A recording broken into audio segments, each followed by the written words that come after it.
Hello students, आज की इस वीडियो लेक्चर में हम लोग विलोपन विधि सीखेंगे।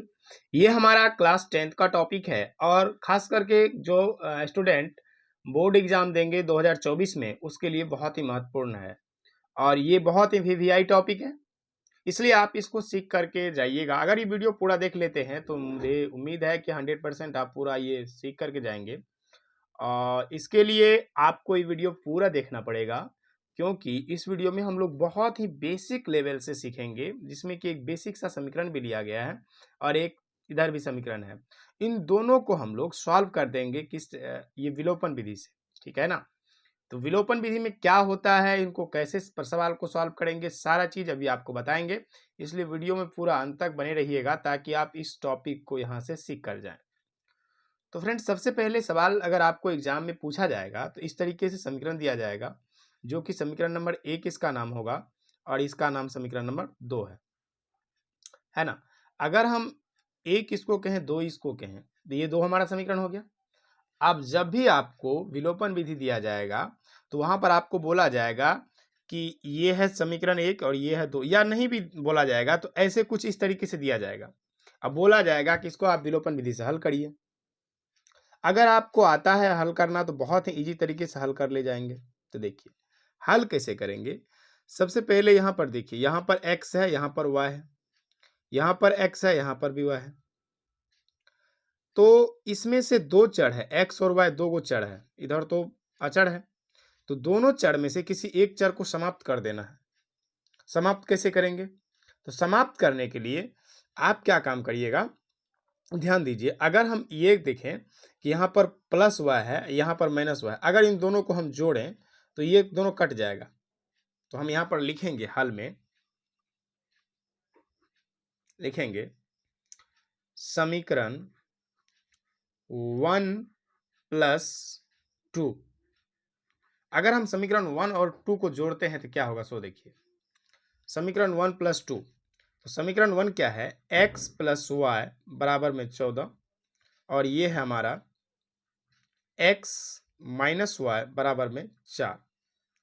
इन दोनों को जोड़ रहे हैं, इसका मतलब ये हुआ कि यहाँ प्लस का चिन्ह आएगा, सब में प्लस का चिन्ह आएगा। जैसे मान लीजिए आप 2 को 2 में जोड़ते हैं तो 2 + 2 लिखते हैं। अगर मान लीजिए आप 4 में 3 को जोड़ेंगे तो यहाँ प्लस का चिन्ह देना पड़ेगा। तो सेम उसी तरीके से यहाँ भी सॉल्व करेंगे, है ना। तो देखिए यहाँ पर क्या आया, यहाँ पर x 2x, ठीक है। और ध्यान से देखिए y में अगर हम y को जोड़ते हैं, माइनस y को, तो y minus plus minus y, तो ये क्या बन जाएगा आपका, y - y = 0, यानी कि y से y कट गया, y प्लस और माइनस, यानी कि जितना ऊपर था उतना नीचे ही है, वो भी कट गया। तो इसका काम खत्म, बराबर 10 और 4 कितना हो गया, 14, सॉरी 14 4 18। अब ये वाला जो 2 है ये नीचे चला जाएगा, तो ये बनेगा x = 18/2, ये कट जाएगा तो x बराबर क्या आएगा, 9। अब देखिए ये हमारा किसका वैल्यू आ गया, ये आ गया x का वैल्यू 9, है ना। अब आपको क्या काम करना है, क्योंकि हमें x और y दोनों का मान निकालना पड़ेगा। तो हम क्या करेंगे, समीकरण 1 में या 2 में किसी में भी x का मान रख देंगे। यहाँ पर एक लाइन लिख लेते हैं, समीकरण 1 में x का मान रखने पर, x का मान रखने पर समीकरण 1 में x का मान रख देंगे तो क्या होगा, सो देखिए। समीकरण 1 में जब हम x का मान रखेंगे तो यहाँ पर समीकरण 1 है x + y = 14। यहाँ पर x का मान रख देते हैं तो x कितना है, 9 + y = 14। तो 9 को उधर भेज देंगे तो y बराबर हो जाएगा 14 में से 14 - 9, तो y बराबर हमारा क्या आ गया, 5, y बराबर 5 आ जाएगा। तो x और y का वैल्यू दोनों आ गया, ठीक ना।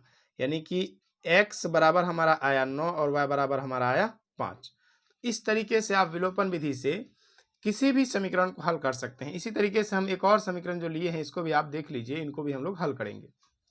तो सबसे पहले हम यहाँ पर ये देख लेते हैं कि इसमें क्या दिया गया, 2x + y = 10 दिया गया है और 3x + 3y = 16 दिया गया है।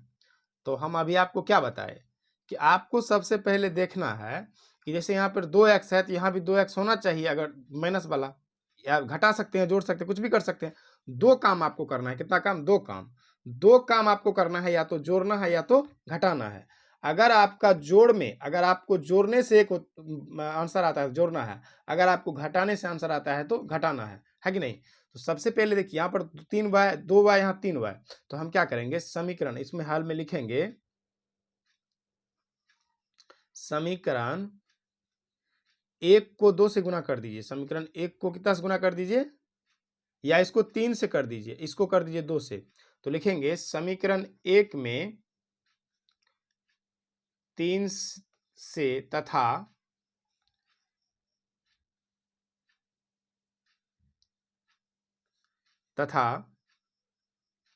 समीकरण 2 में, इसको 1 और 2 नाम दे दीजिए, 1 और 2। समीकरण 2 में 2 से गुना करने पर, 2 से गुना करने पर, इतना बात आपको लिख देना है। देखिए समीकरण 1 में जब हम 3 से गुना करेंगे तो ये समीकरण कैसा बनेगा? ये बनेगा आपका, देखिए क्या बनेगा, 3 दूना 6x प्लस 3 दूना, ये 3 दूना 6y बराबर 10 दिया 30। ठीक है, उसके बाद अगला समीकरण है फिर 3 दूना 6x प्लस 3 दूना 6y बराबर में 16 दूना 32। ठीक है, अब क्या करिए, इसको घटा दीजिए। ठीक ना, आप घटा दीजिए, घटा दिए हैं तो सब निशान जैसे ही घटाएंगे सारा निशान चेंज हो जाएगा। ये भी कट गया, ये भी कट गया, है ना। जब ये दोनों कट जाएगा तो यहाँ क्या होगा, ये भी 0 हो जाएगा और ये भी 0 हो जाएगा, और यहाँ पर क्या हो जाएगा, माइनस का 2। यानी x और y जब ये दोनों कट जाता है एक ही साथ, जब ये x और y दोनों कट जाता है तो इसका कोई हल नहीं है। इसको कहेंगे इसका कोई हल नहीं है। जब ऐसा कंडीशन आ जाए, कट जाए, तो ये क्या होगा, इसका कोई हल नहीं होगा। जब इस टाइप का कुछ समीकरण आपके सामने आए तो इस समीकरण का कोई हल नहीं होगा। आई होप, मुझे उम्मीद है कि आप पूरे समझ गए होंगे इस टाइप के समीकरण को कैसे बनाते हैं। ठीक ना, इसको जैसे इसमें पहला वाले सवाल में हमने आपको बताया तो आप इससे समझ सकते हैं। ये सवाल इसलिए हम लिए थे ताकि आपको समझ में आए कि इस टाइप से अगर कुछ हो तो कह देना है कि समीकरण का कोई हल नहीं है।